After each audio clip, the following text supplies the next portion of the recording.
개념 있는 역사 교육을 통하여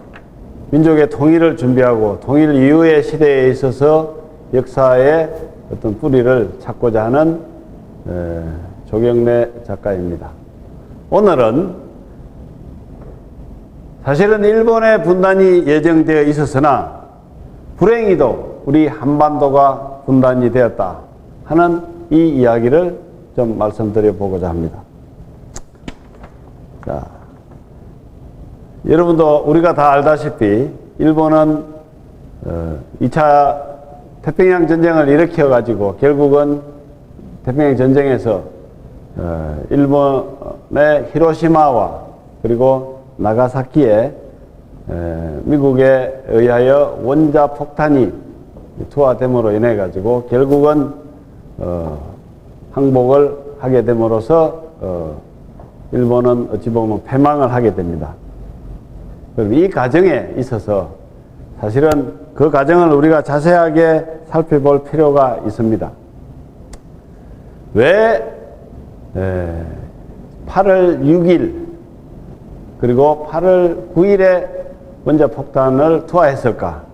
그리고 원자폭탄은 언제 만들어졌느냐? 실제로 원자폭탄 관련해서는 맨해튼 계획이라고 하여 미국, 영국, 캐나다가 참여해서 원자폭탄 개발을 실행합니다. 그래서 실질적으로 1945년 7월 16일자로 원폭 실험의 핵실험 성공을 하게 됩니다. 자, 그러면 7월 16일에 성공을 하고 8월 6일에 예를 들어서 원폭을 투하했다. 사실은 지금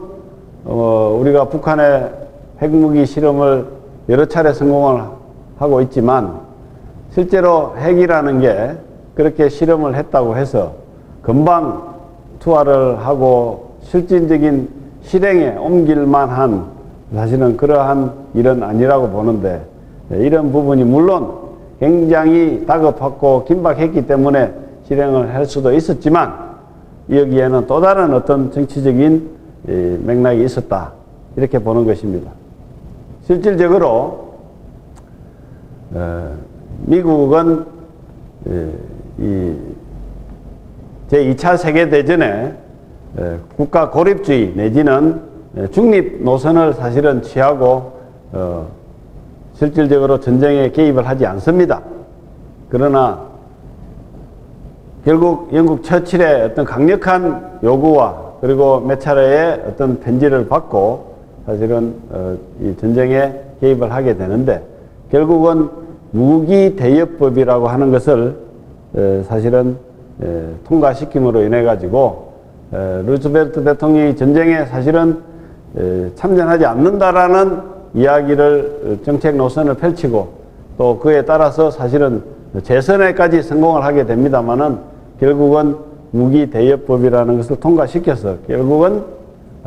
전쟁에 참전하게 됩니다. 그리고 그 법이 통과됨으로 인해서 미국 전체는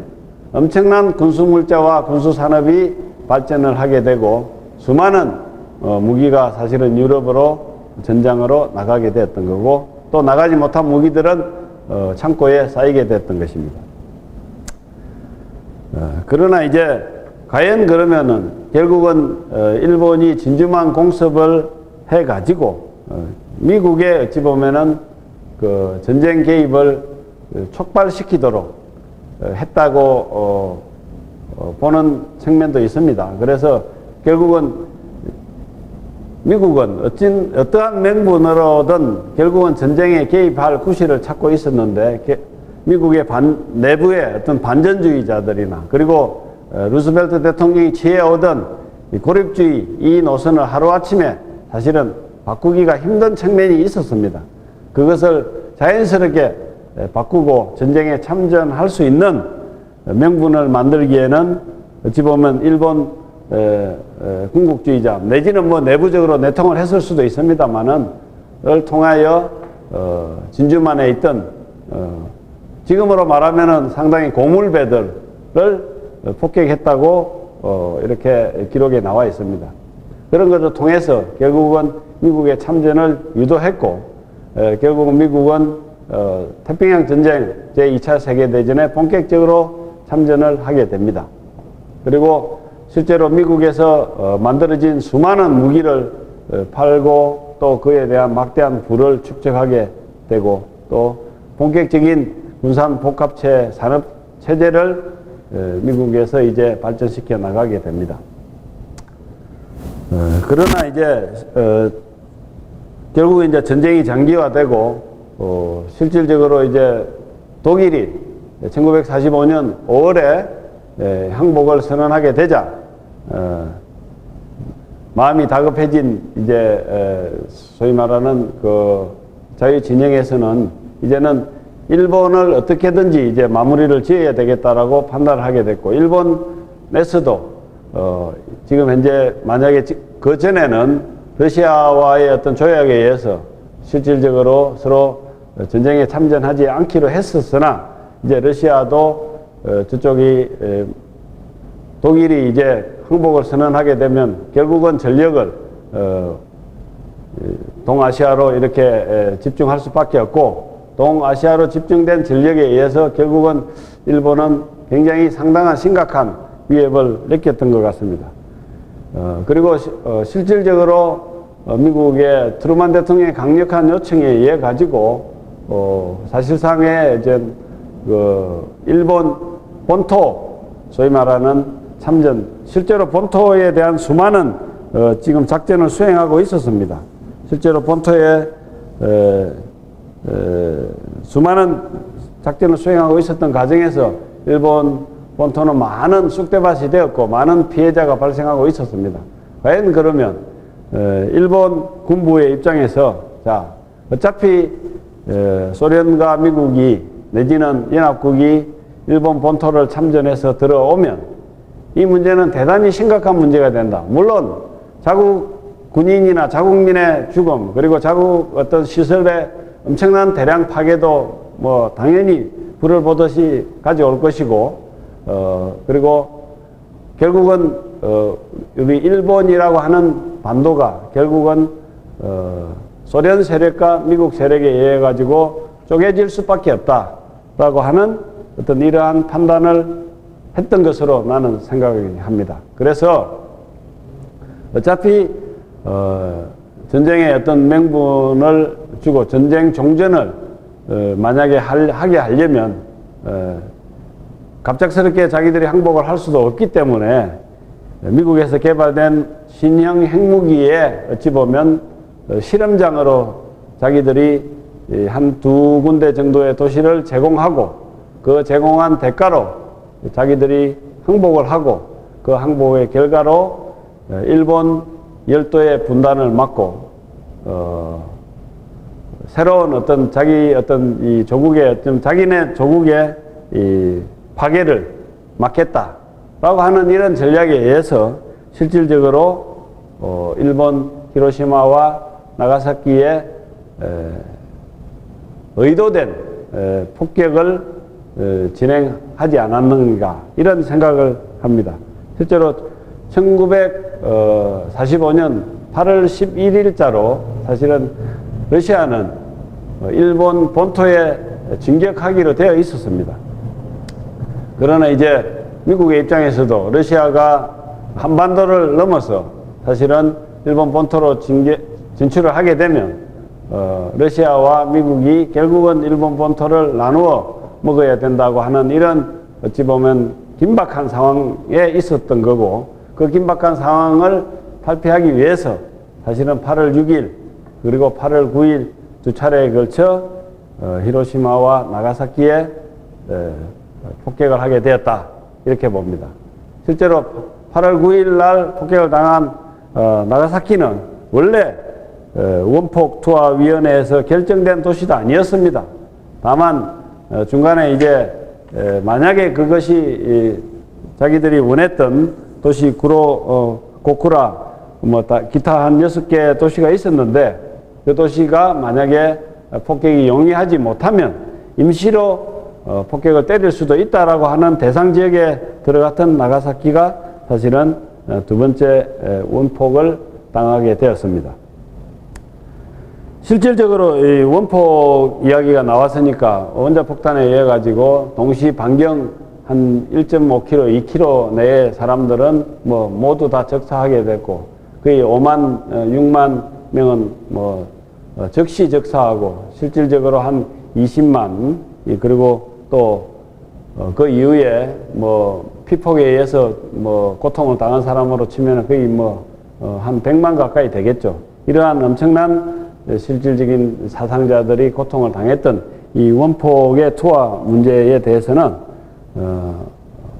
인류가 앞으로도 그렇고 미래에도 계속 두고두고 고민해야 될 사안이기는 합니다. 과연 가장 정치적인 행위인 전쟁에서 승리하기 위해서 결국은 수많은 인명 내지는 민간인까지 대량 살상하게 되는 이러한 무기를 사용해야 되느냐 말아야 되느냐 하는 부분에 대해서는 솔직히 많은 고민이 있어야 되고 가능하면은 사용되지 않는 세상을 원합니다. 그러나 현 사회는 이미 현실적으로는 이미 존재하고 있고 또 그것을 막아야 되는 것 또한 우리 지식인들이 고민해야 될 사실입니다. 그렇게 일본이 실질적으로 이제 원자폭탄의 어떤 투하로서 일본의 어떤 그 항복을 받아냈습니다만은 그 이유가 사실은 굉장히 우리 한반도에는 굉장히 원치 않는 방향으로 흘러갔었습니다. 제가 지난번에도 말씀드린 적이 있습니다만은 독립운동 세력 간의 자유시 사변을 통해서 반공 진영과 사회주의 진영이 갈라져 있었던 구원 오래된 어떤 원한도 있었지만 또 실질적으로 점령군 사령관이었던 메가드가 일본에서 소위 말하는 연합군 최고사령관 총사령부 GHQ의 헤드가 됨으로 인해 가지고 일본에 있어서 전후 처리하는 과정에 실질적으로 하는 과정 중에서 남북 전쟁이 일어남으로 인해 가지고 사실은 우리가 원치 않는 방향으로 어떤 전쟁은 흘러갔고 또 남북은 분단이 될 수밖에 없었던 그런 상황이 되었습니다. 결국은 남북 간에 있어서 이 분단의 역사를 보면은 사실은 우리 38선에 대한 이야기는 뭐 그날 6.25가 끝나고 나서 그냥 만들어진 게 아니고 이 역사가 굉장히 오래됩니다. 최초로 우리나라를 남북으로 분단해서 갈라먹자라고 사실은 주장했던 사람은 임진왜란 때 도요토미 히데요시가 조선을 자기들이 초기에 진압했다가 중국 명나라의 참전으로 다시 이렇게 전세가 분리해지자 조선 팔도 중에서 사도는 일본이 먹고 사도는 명나라가 가져가라 라고 하는 소위 말하는 조선반도 분할에 대한 제안을 합니다. 그 제안을 결국은 명나라가 받아들이지 않아서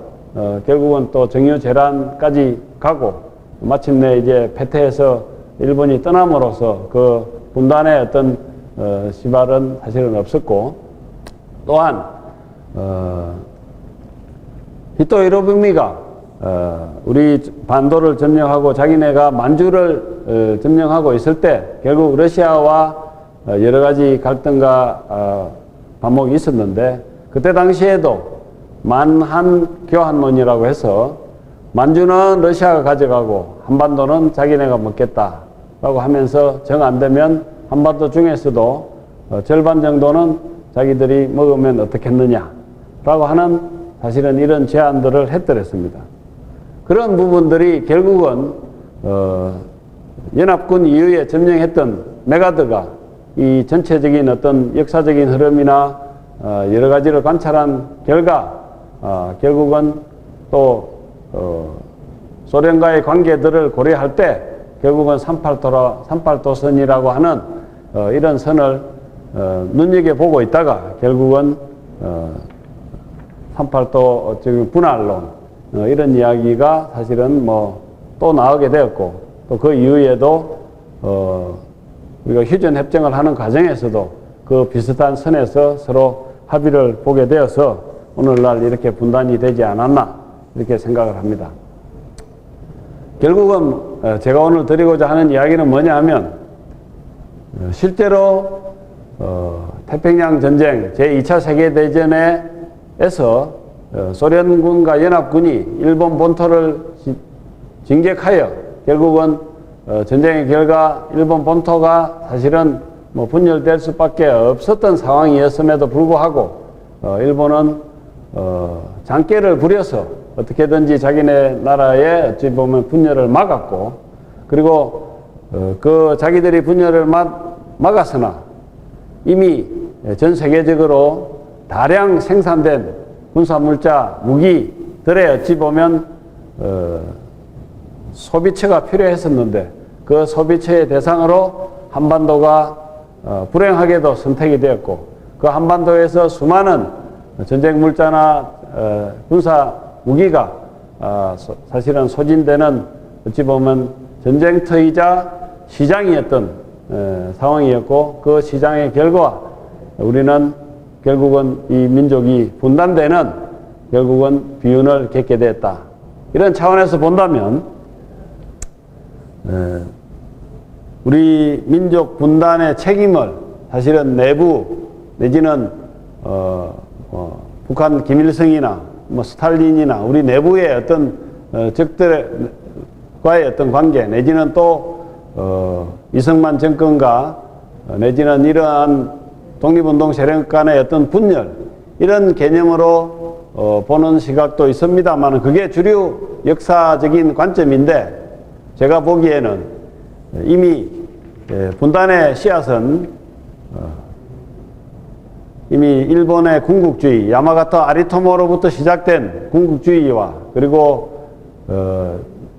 유태인 어떤 전쟁 자본주의, 그리고 이미 태평양 전쟁, 2차 세계대전에 미국이 참전함으로 인해서, 그리고 또한 수많은 군수물자를 이미 생산해 놓은 그 군수물자의 어찌 보면 사용처로서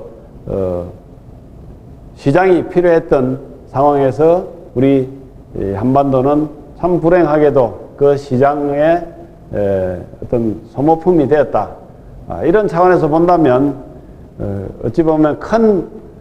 세계의 어떤 그 경제적인 흐름 내지는 이런 차원에서 이미 전쟁은 예견되어 있었고 남북의 분단은 예견되어 있었다. 그런 차원에서 본다면 분단의 문제를 민족 내부의 문제로서 갈등으로 볼 것이 아니라 이미 일본 군국주의에 의하여 예견되어 오는 어떤 내용이었고, 또 그 일본 군국주의 세력과 또 전 세계적인 경제력과 그리고 미국이 2차 세계대전에 참전하게 됨으로써 필연적으로 분단될 수밖에 없었던 그런 결과로서 우리가 남한과 북한이 동일하게 피해를 입고 있다라고 하는 그러한 시각을 가져야 될 줄 압니다. 그렇기 때문에 민족의 분란이나 어떤 분열에 의해서 또 서로를 삿대질하고 비난하기보다는 공통의 피해자로서 이 문제를 바라보고 해결해야 된다고 보기 때문에 앞으로 통일의 과정이나 남북의 어떤 이 분단의 문제를 해결하는 데 있어서 보다 넓고 큰 시각으로 접근할 필요가 있다라는 말씀을 드리면서 제가 오늘 이야기가 좋으면 좋아요를 눌러주시기를 부탁드립니다. 감사합니다.